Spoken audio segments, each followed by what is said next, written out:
The year was 1971.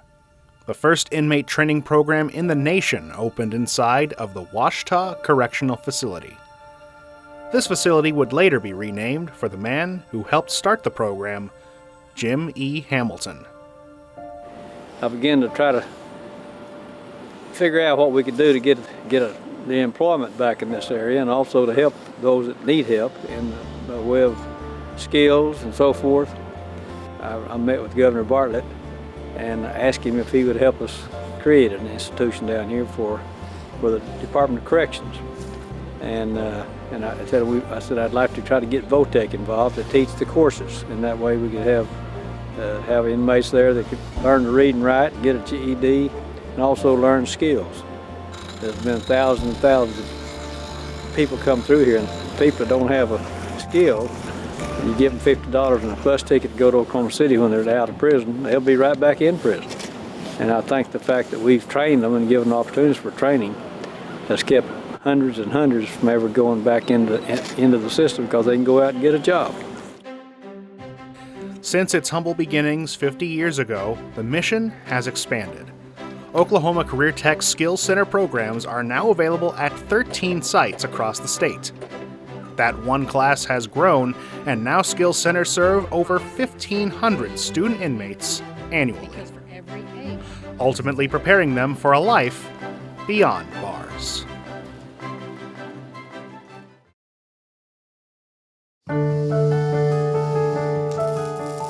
Cheryl Hill of Hill Manufacturing says Skills Center graduates are just what her business is looking for. We hired a young man straight out of the system, and his supervisor first called me and told me that he would make me a good employee. And then I talked with him on the telephone, and I suggested he come on up. And he's just been a model employee. That young man was Kelly Bice. Without them, I wouldn't be here today, without a doubt. And I knew, I needed to get into something like that, some kind of trade, while I was in there. Pretty soon I picked it up pretty good, and I enjoyed it pretty much. I've built numerous smokers and trailers and stuff for people, and it's just been a blessing to get an opportunity like that. He came with skills, he came with a good attitude, he came with a desire to want to change his life, make it here, and we just love him. Skills Center programs have also helped inmates buck stereotypes, really opening the realm of possibilities of what they can achieve after they're released. When you have certain charges, drug-related or, with money or anything, you think you're going to get out. And I'm thinking I'm going to have to go work at a Sonic. It really sets you up for a lot that you want, your dreams and stuff, but you don't think that that's accessible to you, so. Jennifer Tiger got a desk job at M&M Manufacturing after her release. I was quite pleased when I got out, and I followed them step by step on what they wanted me to do, who to contact, and when you do that, it's a good thing, good opportunity. Stephanie Pulley, who was Jennifer's supervisor, says her experience with Jennifer and other former inmates she's hired is different than what someone might expect.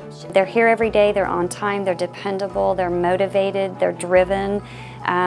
They're going to be our key employees that are going to thrive and excel, and in a year or two, the one employee we have now, I actually see that person being a leader, not just data entry and employee. I see that person being a leader of others. In 1996, CareerTech Skills Centers entered into an agreement with the Office of Juvenile Affairs to begin offering programs for juvenile offenders. One such program is the Cedar Canyon Adventure Program, a group home in Weatherford. Wes Warren is the program's administrator. They're here because they've made some poor decisions, but they're also here to try to get their life back together. They work on their GED program, the CareerTech program. They want to learn, they want to better themselves because they're ready to get out of state custody so they can move on with their life. And I think this program's good for that, where we teach them some job skills so they go back into their community and hopefully go into a construction component or restaurant, whatever it may be. So we're just trying to get them where they become employable. But Keith Music says this program goes far beyond teaching teens how to use tools. The biggest part of what we do is not the tool use. I tell them if they get out of this program, they know how to swing a hammer, they know how to use a saw, that's all well and good. But it's more important to me that they leave here better men. It's more important to me that they learn how to communicate with people properly, with one another properly, that they know how to walk in and be professional and be courteous and how to speak confidently. Because I can teach them how to use tools all day long, but if they don't know how to talk to people, if they can't get their foot in the door with some manners and some courtesy and some professionalism, then all the tool uses in the world isn't going to benefit them. A common theme you'll find in Skills Center success stories is great opportunities, not just for the inmates who go through the program, but for the employers who hire them. Our biggest asset is our people.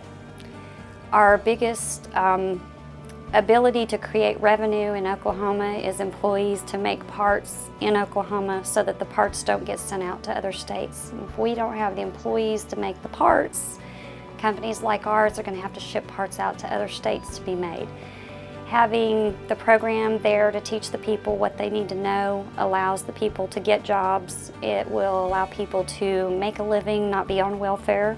It'll allow the people to spend their money in Oklahoma for cars and housing and groceries, and it'll improve the economy tenfold. Humbled,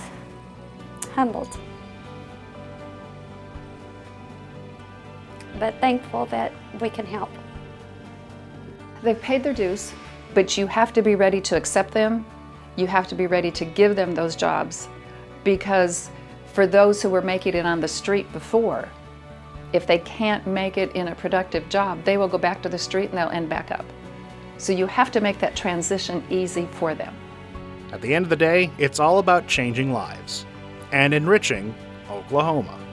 We're trying to make them better men, prepare them for real world situations, prepare them to get a job, prepare them to re-enter society and be productive, be positive, be professional. That's what we're trying to do. Changed my life.